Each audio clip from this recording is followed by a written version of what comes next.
Oh my goodness. It's time for the Wisdom and Young Legends show, where each week we bring you the wisdom of the wise or the excitement of young legends, or both, with your host, Ursula Odom. Hello, my name is Ursula Odom, and I am the host of Wisdom and Young Legends. And as I always say, I'm so excited about bringing to you a young person with a whole lot of wisdom. And today is no different than any day before, except she's her own person. And you'll find Mm. out about her and how you can relate to some of the things that she's done, be motivated by what she's done, and be inspired to think about life in slightly a different way. So I'm really excited to bring to you Diana Watson. Oh my goodness. Hi. Yes, hi Diana. So Thank you so much for having me on, Ursula. you're welcome. Thank you for joining us. So without further delay, why don't you tell us who you are, what you do, and then we'll back up and find out how you got Okay, great. Hi, everyone. My name is Diana Watson. If you live in a Chinese speaking country, my Chinese name is Tang Hua Xuan. And I have lived in Taiwan for 15 years. I've been in Asia for 17 years. Taiwan is my fourth foreign country. I am an African American, originally from Philadelphia, born and raised. And I'm really, really excited to be on this show to share with you all the benefits of being a foreign language public speaker. That is my specialty. I focus on encouraging people to make speeches in other languages in order to be able to build a global understanding, to create a bridge of different cultures so we can learn about each other. So it's really my passion to help people to build the confidence that they need to share their story with people who are different from themselves. And it's called Speaking Seed. So check me out on speakingseed.com. there. Oh boy. So, where do we start? First of all, I want to know how in the world did you get to be in these different cultures? Where did that come from? What happened?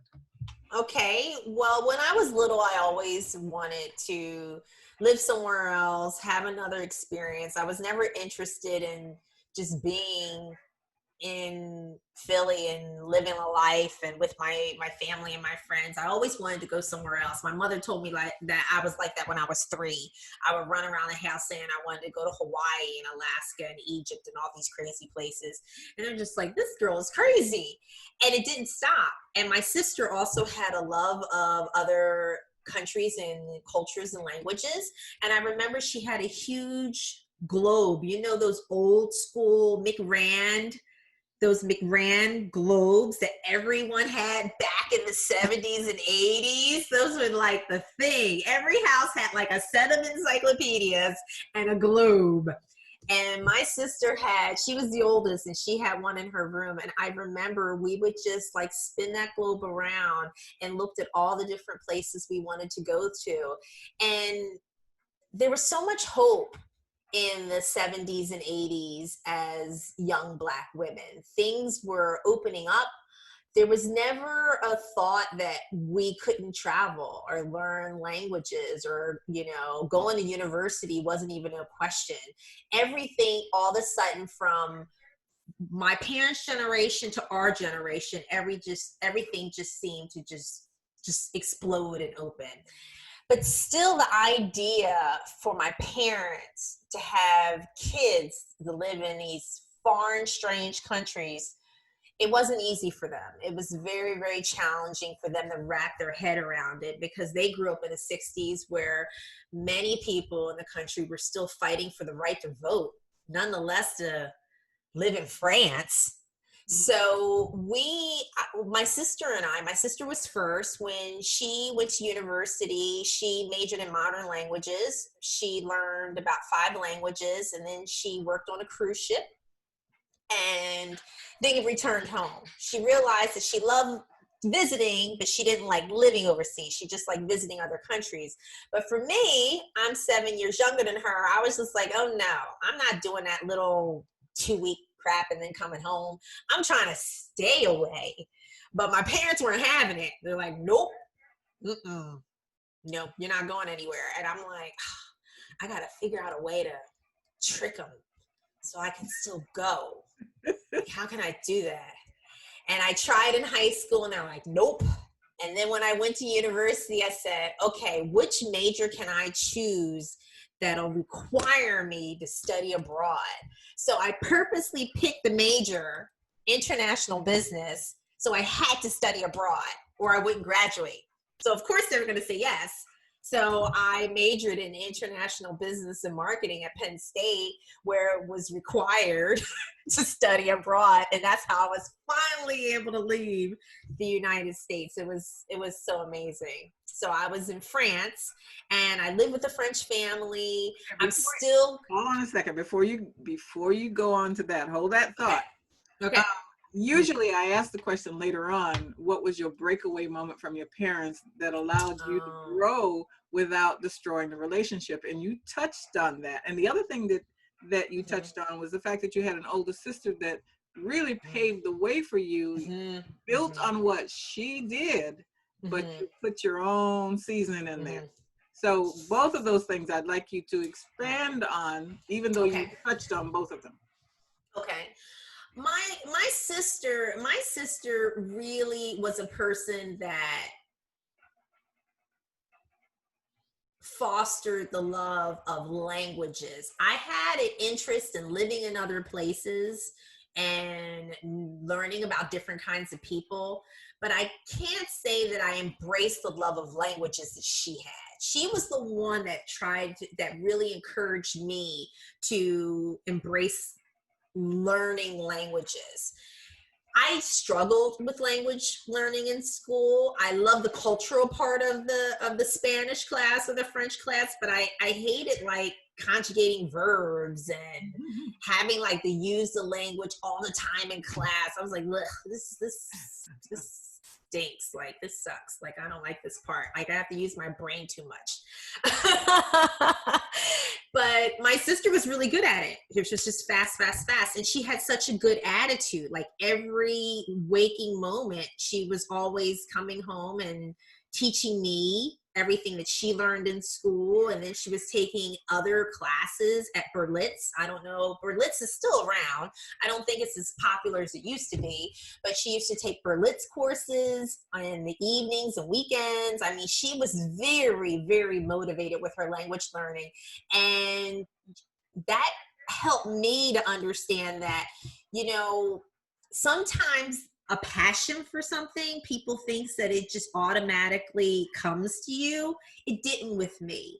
It was there just a little bit, but because of my sister, my love of cultures and other people, and her passion for languages, I was able to blend those two things together, and I was able to embrace the hard work that came with language learning. And now it's something that I consider as a part of my own, but it did not start off that way.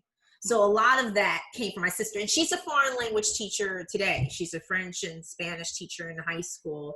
And I guess you can say I was a foreign language teacher. I was an English as a second language ESL teacher for 20 years. So I was helping other people to get used to learning how to speak English from their different languages. You know, when I hear this, though, I'm totally fascinated, one, at the lack of diversity in the United States and the resistance to the different languages, and compared that to a person that was that had an office near me at one point in time that was from Africa. He spoke 9 different languages. Oh. That was like nothing to him. Yeah. And most of us struggle with one. you know, let alone 9. So that's why I'm fascinated with you. I mean, this is something we need to make more normal for um, more of us. Now, my generation, it is what it is. But the younger ones, they need to understand that that's a virtue to be able to speak multiple languages. You know, Mhm. it It is. It is. It is. It's very, very important too, because people have to understand that with the internet, with globalization, not understanding other cultures, not speaking other languages, claiming ignorance mm, is one of the biggest ways of ruining your life. Biggest. I mean, people focus on, oh, you can't have a baby, you have to get your education, you have to do this, you have to do that. Yeah, all those things can really ruin your life as well. But in my opinion, claiming ignorance, not wanting to understand other people, not trying to understand all the geopolitical implications of what's going on today, because you think that, because your world is just within like a 10-mile radius and that's it. Yeah, that's a really easy way that you can ruin your life, because it affects your investments. It affects, I mean, look at COVID-19. Look at COVID-19. I mean, come on. This, originally everyone was thinking that oh, it's not our problem. People in America were thinking it's not our problem. That's in China, or that's problems in Africa, no. Like, we're realizing now globalization means that the world is a village. And if it's a village, like that African man that you met that spoke 9 languages, he had to learn 9 languages because every village spoke a different language. And if he was going to communicate and do business or go to school or be able to interact with the different people in these different villages, he had to learn the language. And that's what we have to learn how to do. absolutely. Amazing. Okay, so the breakaway moment. Okay, the breakaway moment with my parents. I would say the big breakaway was going to college. I remember it was the best day of my life. It couldn't have came fast enough. I was doing the countdown for like the last 6 years of my life. Well, not the last 6 years of my life, the last 6 years until I went to college. Uh-huh. And my mother cried and she cried because I'm the youngest. She's like, ah. And inside I'm like, yay. Isn't that terrible? I'm a bad kid. No, you're actually fulfilling their dreams. But I had not planned to do this, but that moment makes me want to read from my book. This is the first book that I wrote. And in there, it's called Last Night Home. And this is basically biographical, autobiographical, but in poetry form. And I didn't really start out wanting to write poetry, but that's what came out because both of my grandmothers were poetic, apparently. So it's called Last Night Home. There was a huge fire to light the night, creating a large circle of light surrounded by darkness. For as I prepared to slay the ignorance dragon, my uncle celebrated the sight of their slain 7-foot rattlesnake. What a trophy! What an appropriate trophy! They proclaimed it to be the biggest rattlesnake kill of the season. True or not, I still see that long, fat, lifeless snake hanging from the smokehouse. I still hear the joy and excitement radiating from that soft glow out back. This moment gave us something to focus on. Besides packing up my belongings to leave home for good, no longer a child. The men had done their job. They had done the He-Man thing with the snake. The women had done their job. I was off to college. Now it was up to me. So that was my last night home where, like you were celebrating. I was all ready to go. but they were creating moments to be remembered by coming together and celebrating their success in me. And I only came to understand that later on in life. So as hard as that breakaway is, they love it just as much as we do. Really? Yeah, because you done good, girl. Yeah, yeah. Now I realize that I've made my parents proud, but it wasn't, my parents weren't supportive of this lifestyle. They really were not supportive. It was not easy paving this path. I did not get their support in the beginning. Eventually, when they saw my determination, they provided it for me. But like I said, you know, for university, I had to trick them. That was Yeah. the only way it was going to happen. They had to be tricked. That was smart. But you know, it just like with my Aunt Janie, I went home. Well, I went to college in St. Petersburg, and I grew up in Georgia, Savannah area, and I went home for the summer.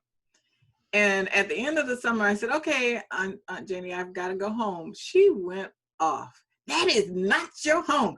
Don't call that your home. Florida is not your home. I went, jeez.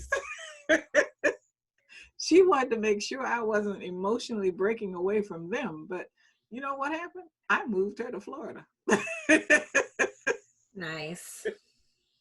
Yeah. Nice. Okay, so back to your development. You were about to move on, so we can move on now. Like I said, I normally ask that question later on, but you went there, so I wanted to capture the moment. So tell us more about your journey. So I went away to university, which was a big deal for my parents because most of the Black people in my area, you know, the kids commuted to school. Very few went away to school unless they got some kind of an athletic scholarship or their kid was an anomaly and they were incredibly smart and got like a full ride to some fantastic school or something, or went to a Black school, which was always, you know, a big deal if you could get into Spelman or Morehouse. But generally speaking, my father didn't believe in student loans and he didn't believe in like students going away and partying at school. And my thing once again was tricking them. I'm leaving. So I was able to go to Penn State, but a campus that wasn't far for the first 2 years. It wasn't far from my house as a compromise. And then I transferred to the main campus where I was able to make that separation from my parents a little bit more gradual. Now you have to remember I'm the youngest and my sister's 7 years older than me. So she commuted to Villanova and my brother didn't go to university. So with me, they had a little bit of time to get used to everything, but it still was a tricky transition. So I did 2 years at a satellite campus that wasn't too far away that they were okay with. And then I transferred to the main campus, which was 4 or 5 hours away. And it was really, really good. I finally met my tribe. And my tribe were the International Student Association. You know, you kind of go through college to not only find yourself, but to find the group that fits you. And I found them and they came from every corner of the globe. And I never felt so comfortable in my life. Wow. I like the way you put that because I totally understand it. I've had a moment like that myself in a different arena, and I described it that way. When you find the group of people that gets you and that you get them and you see pieces of you and them and vice versa, it is a wonderful feeling. It really is. And if we're to not advise, but give people something to think about, that I think is a magic moment because you may be in that tribe and not acknowledging it, or maybe you haven't found it yet, but it is something to consider if you're there or not. Because I think once you're there, you can maximize a lot of things because you don't have to fight to prove who you are. You know? Exactly. And and now with the internet, it makes it even easier to find other people who are like you. I was fortunate that I had the grades and the family support to go away to college so I could find my tribe at a young age. I know plenty of people in their 30s, 40s, 50s on up where they never really found their tribe. And that's sad Yeah. because, and it can be very lonely.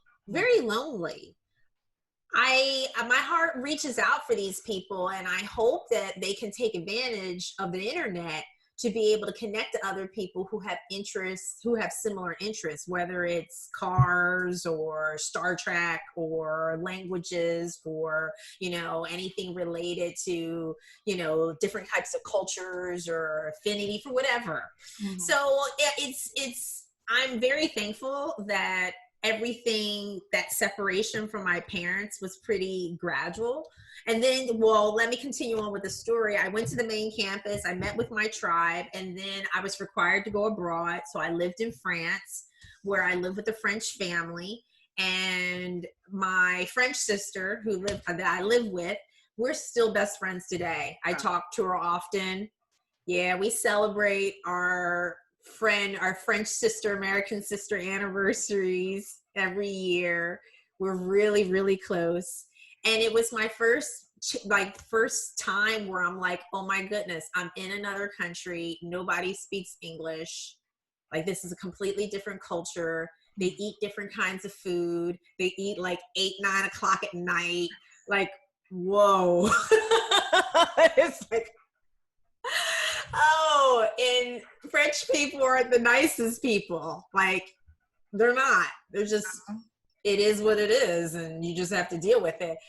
And I remember having such a tough time, but I was with some other students that also were in the program, and we would just talk, and I built friendships with them. One of the other people in the program, she's also one of my best friends. We're still close 25 years later. And that was another step where I was able to separate from my parents, was living in France for a half a year.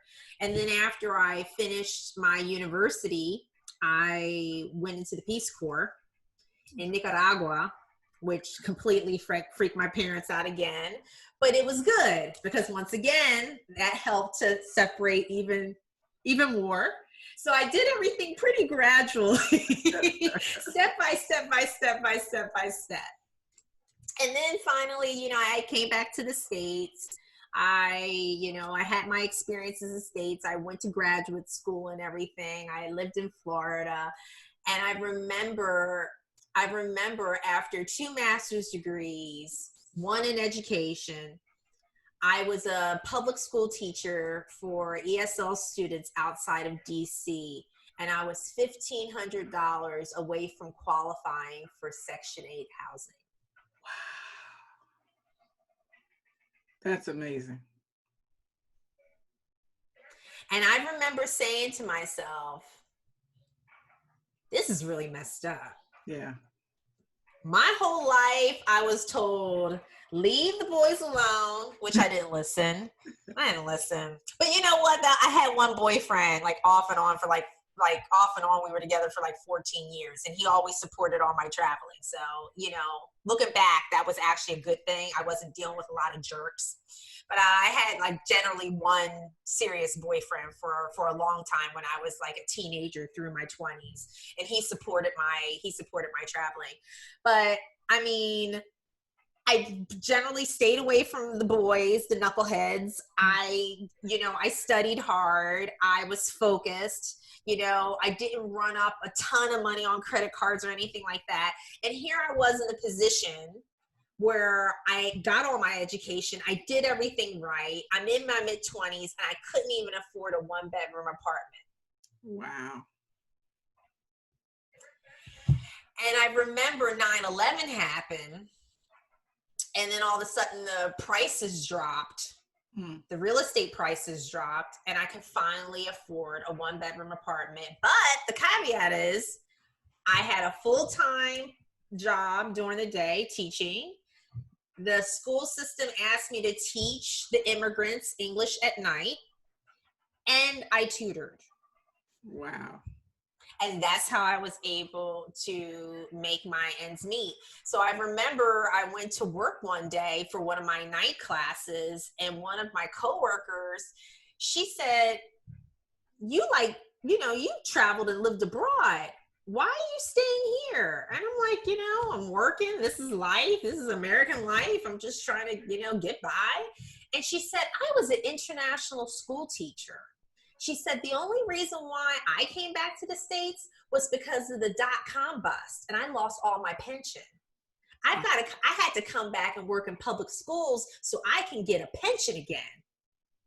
So she said, but you're in your 20s. She said, get out of here. Be an international school teacher. So she connected me with a program called International School Services out of Princeton. And I went to one of their job fairs, and an oil school. It's a Chevron. It used to be called Unical, but now it's Chevron. A Chevron oil school in Indonesia snatched me up. And then I went to Indonesia. Wow. My parents freaked out. My mom talked to the principal like 3 or 4 times because it was right after the Bali bombings. She's like, no. Wow. So each time the separation was just, it was further and further away. It was for longer and longer periods of time. And then after I did 2 years in Indonesia, I came here to Taiwan, and I haven't left since. I've been here for 15 years and loving life. So what is that like for those of us that's never been there? Taiwan? Mm-hmm. A lot of scooters. Okay. A lot of scooters. Like, scooter is your life.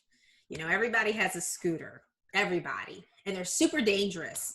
But we all have one and ride one. Wow. So imagine a street with pedestrians, scooters, cyclists, and cars. And we just always make it work. Wow. I can't imagine that. Not being in the middle of it. Give me the car, I'll get in the backseat of the car. Because I don't want to drive because I might hit somebody. But no, I would imagine you just have to adjust. But that would be an adjustment. So what was it like when you first got there? How did you navigate that?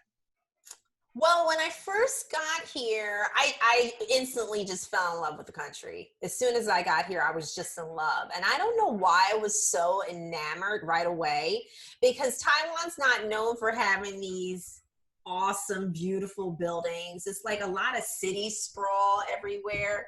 But I fell in love with the people.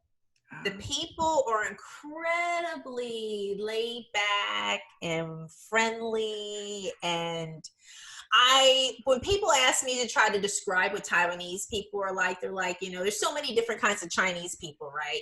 There's Chinese people all over the world. I said Taiwanese people are like Chinese Californians. Okay. That's the best way I can describe them, where it's just kind of this, you have this island feel, but it doesn't feel like you're on an island because there's just cities and buildings everywhere. But the heart of the people, the friendliness and their warmth and generosity and their openness, and they're even almost to the point of innocence, like naivete, let's say. They're just really good people. And there's very low crime here. I would say we have a few murders a year, a few. Usually it's gangster related. It's a very peaceful place. I could get up and walk down the street in the middle of the night and I don't have any fears at all. Like, not even a little bit. So why is that? What in the culture that created that? Confucius. It's Confucius culture, and most Asian cultures have this strong Confucius culture embodied in it, where Asian children are taught this, in Asia in particular, as children, you're taught to respect society, respect your family, respect your parents. There are rules, period, that you just don't break, that you just follow. And Western countries, because they're so individualistic, because there's so much democracy, they, everybody, there's good and bad that comes out of that. Everybody believes that they can just kind of do what they want to do, and that they have so many rights that they can, they can do what they want. And in Asia, democracy is still pretty new. It's pretty new. So they really appreciate, like for Taiwanese people, they appreciate the democracy that they have. Korea, they appreciate the democracy they have. Japan too. I mean, Asian countries, they appreciate it. But for the most part, they still have this belief that's in their DNA that if authority says something, you follow it without question. And I would say this is 98, 99% of the people. And for me as a foreigner, I'm like, wow, that's amazing. Well, I tell you, I got real serious based on something you said. And I'm a visual person, and I guess a creative person. And what I'm about to say, I have never said or even thought before. And I don't even know the ramifications of what I'm about to say. Yeah. When you said about individualistic versus family. Collectivistic. Okay, collectivistic. When you said the word individualistic, what I envision is a person with that's spinning around in a circle, and attached to that person are strings with knives. And as you spin, you're protected, but everybody that comes close to you are getting sliced. Wow, that's a powerful visual. I have no idea where that came from, but it will cause me to think about the meaning of individualistic. It's true, and it's applicable to what you're seeing with like COVID in America now. Wow. It's completely applicable with what you're seeing with COVID in America now. And for me to say this, and the reason I have to think about it is I grew up as an only child, so I actually see myself as an individualistic person, but not necessarily someone with knives attached to me. So I'm not talking about me as a person, but when I analyze the whole thing, it might include me. But it's something that I personally will sit and think about for a while. What does it mean to really be an individualistic person? Yeah, the concept of I.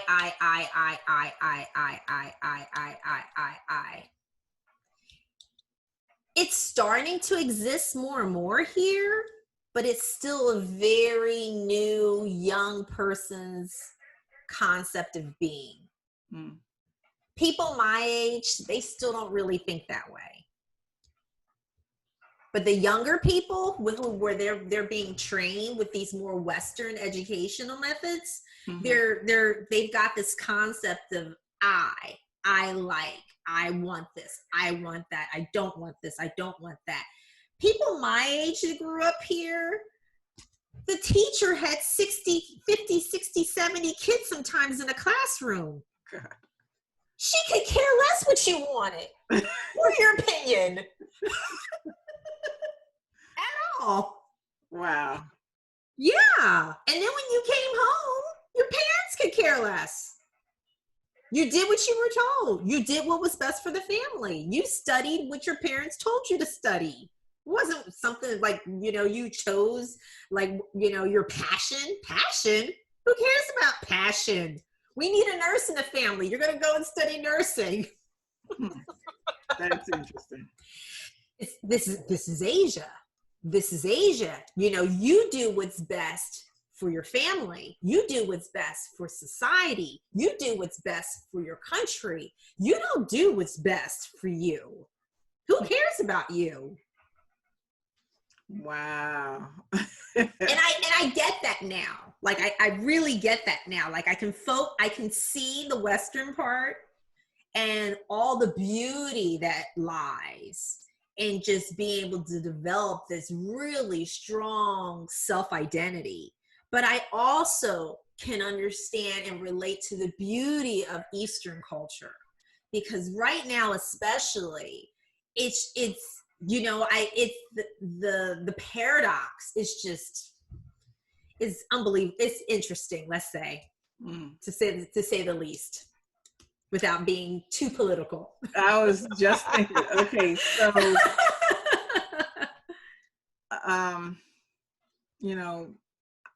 there's a part of me that would want to go into that realm and talk the political talk, but we probably don't need to. No. Yeah. It's a waste of energy, air. I mean, everyone's gonna believe what they want to believe. I always encourage, I'm good with listening to different sides of the boards. I have liberal friends, I have conservative friends. It's fine for me. I just encourage, as a teacher, I'm not a teacher anymore, but when I was a teacher, I just encourage everybody to read. I said, just read. And when you read, don't even take what you read as fact, but read, and then you come up with your own questions. And you make the decision of how you think and feel based on what you read. And use logical thinking. That's something that they don't teach in schools anymore. Logic and reasoning, like people don't even know how to distinguish between what's fact and what's truth. Or how to come up with a good decision or not. You can talk to girlfriends over dinner about some loser dude that they're dating, and you're just like, okay, well, so far you told me 1, 2, 3, 4, 5 awful things about this guy. Why are you still with them? Logical reasoning. Yeah. In comparison, here's all the cons. Where are the pros again? I'm not hearing them. Not to say that, emotions and all that has nothing to do with it, but I think that that's something that really needs to be re-examined, in particular, on both sides, Eastern and Western countries. The education system needs a major overhaul, but that's another political topic we don't need to get into. Well, since you mentioned education, we're going to take a break and do a little commercial. And we'll come back on the other side. And I want to hear more about what you're currently doing and what your goals are. And then we'll go from there. Okay. Great. All right. So back to you and your career. Tell us more about that.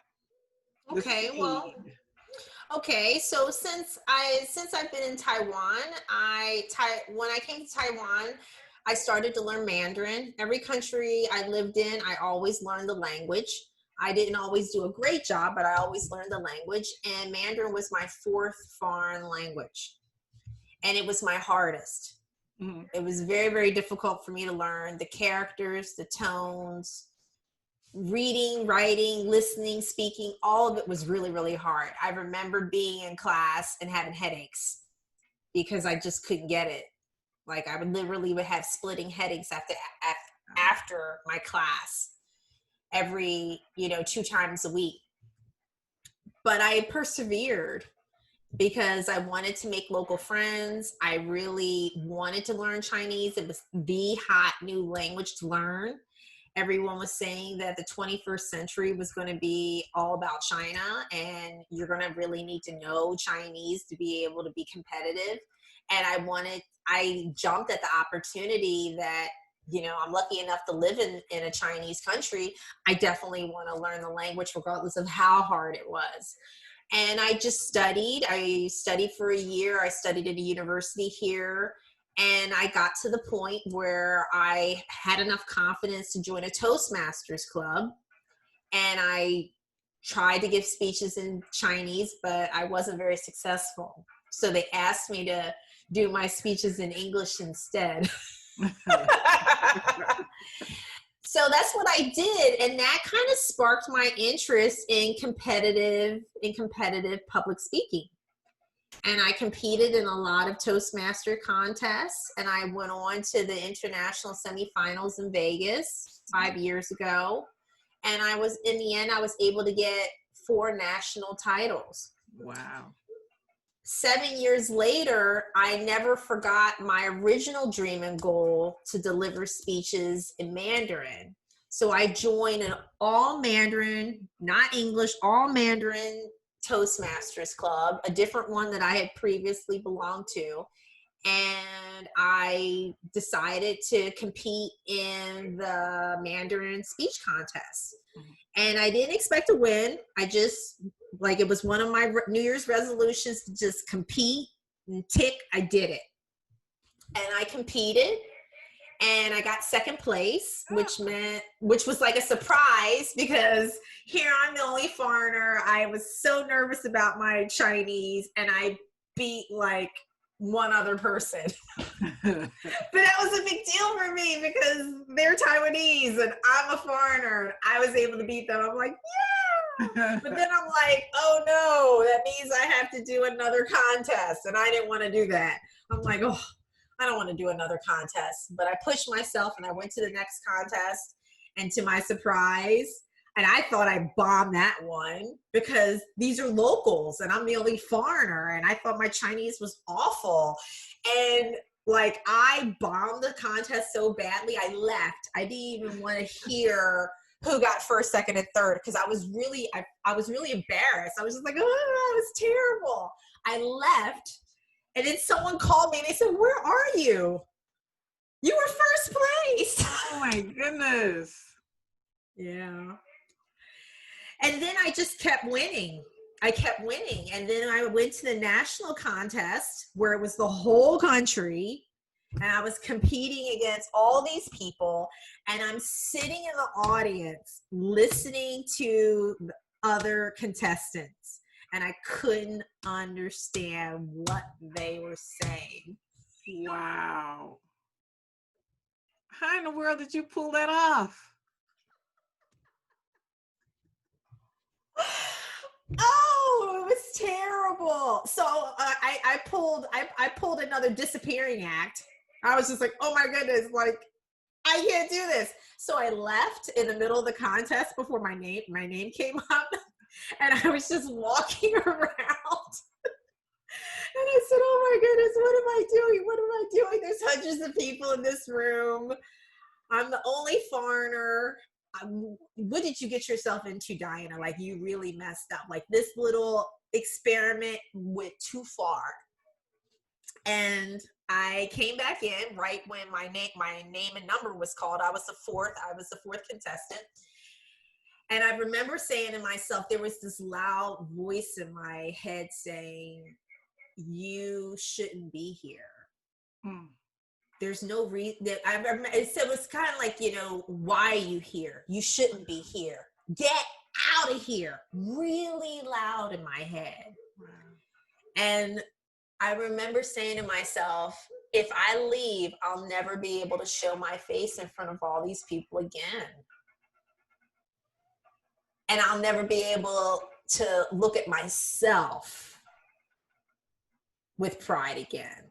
Wow. I said, but if I get up here and I do terribly, I'll still be able to face myself. And the only way that I can describe that feeling I had of going, those few steps of going onto that stage was like going up a roller coaster. And you know that you're going to go all the way up to the top and you're going to come crashing down. And you know you're not going to die, but you feel like you're going to die. That was what it was like for me. I said, oh my goodness, I'm going to die. I'm going to die. I'm going to die. I'm going to die. Wow. But if I don't get on this roller coaster, if I don't go to the top, if I don't do this, I won't be able to live with myself after all this, because that was the universe. That was God. It wasn't just luck that I got through all those contests. There was something bigger than me going on. And I recognized that at the time. And I said, okay, I hear you. And I pushed myself on stage and I said, let me just get through the first sentence. Okay, let me get through my introduction. Okay, let me get my first laugh. And then I finished the competition. I finished the speech and I won. I was the first foreigner to ever win a Mandarin speech contest ever. Wow. You made history. Look at you. I did. And you know, I thought that was the end of it. I was so happy. And then once my video was released, it was posted on YouTube and it went viral. I got 1 million views in 2 weeks, which for a few years back, that was a big deal. Now it's not a big deal. Like COVID, anything can go viral in like a day. But back then, for a video to go viral of just, you know, this little Black woman from Philly speaking Chinese, it was like big news on all the TV stations. I was getting calls all the time. I needed a PR person. It was a huge deal. And I'm like, just for my speech? But there's never been a Black woman who shared what their life and experiences were like in a Chinese country before. At least not in the way that I did it. Now there's probably a ton of people, but at the time there was nobody. So, yeah. So that's how the whole Speaking C came out.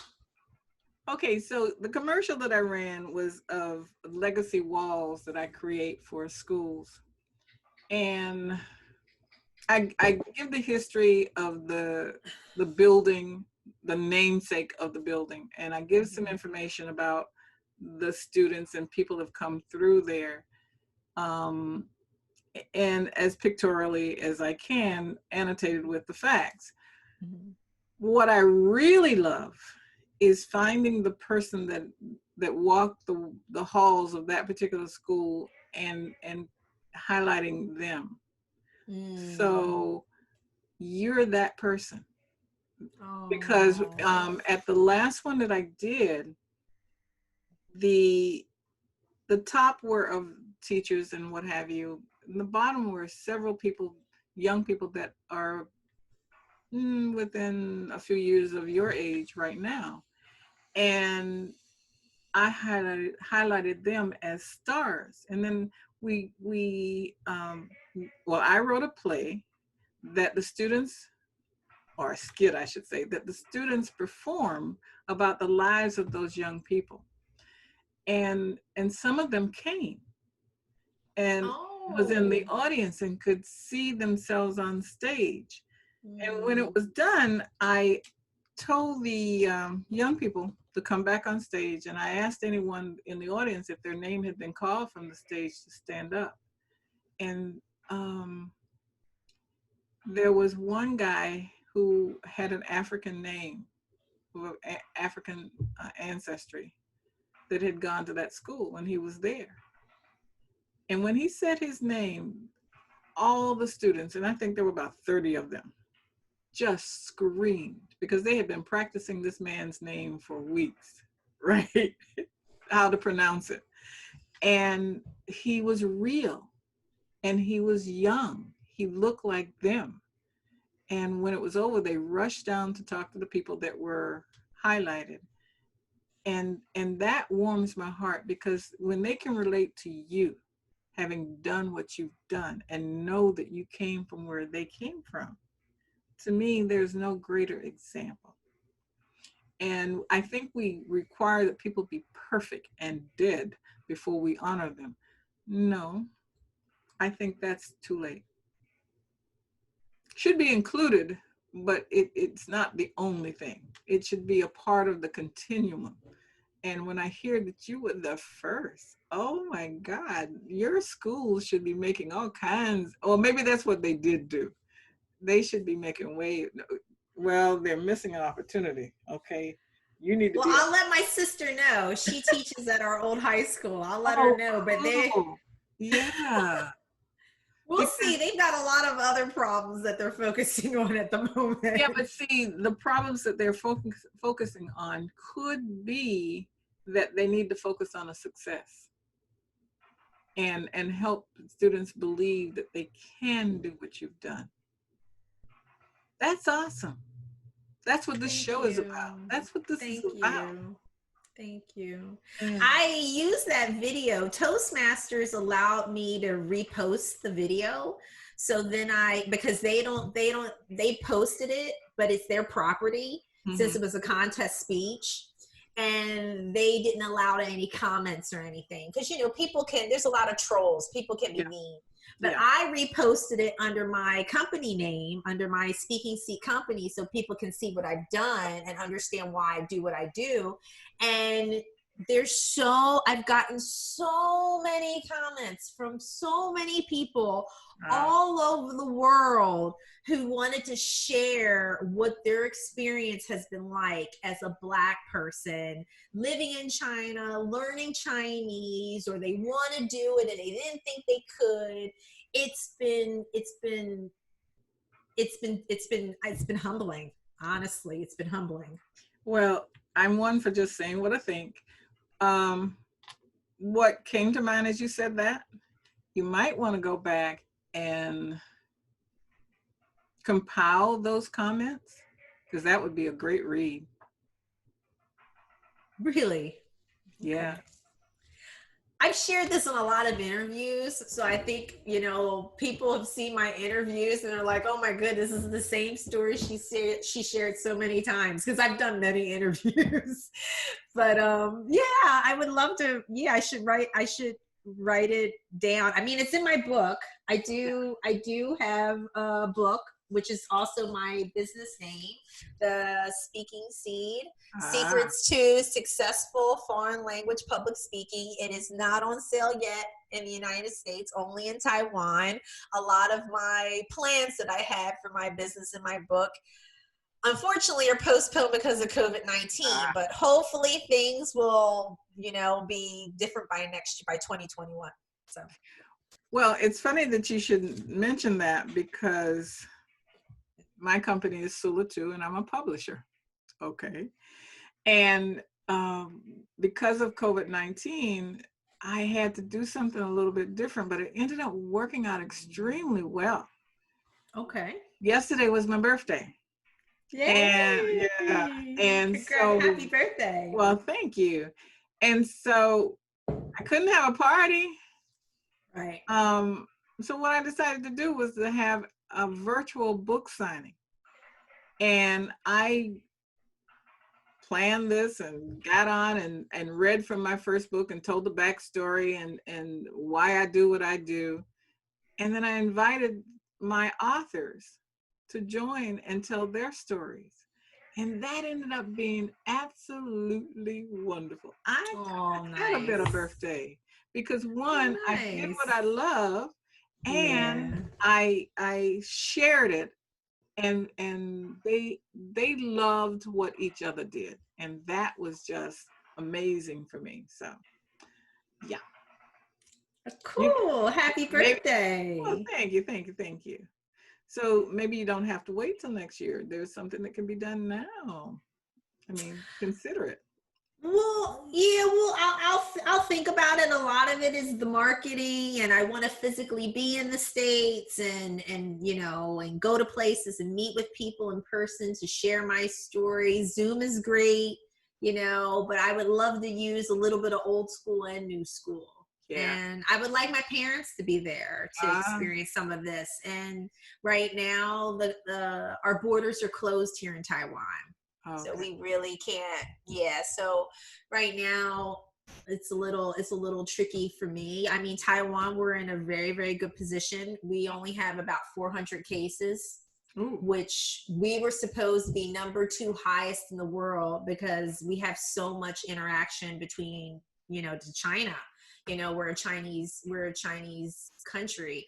So we have a lot of businesses back and forth, like a lot of business people back and forth, and family members and everything back and forth between the two places.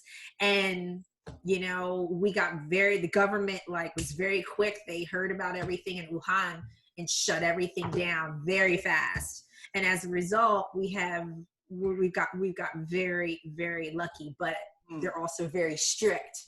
Mm-hmm. So I can't I can't take any risks. So I'm generally thinking that things are going to be like this for until the end of 2020. Unfortunately, I maybe not, but we'll see. Yeah. Well, So time will tell. yes, it will. Yeah.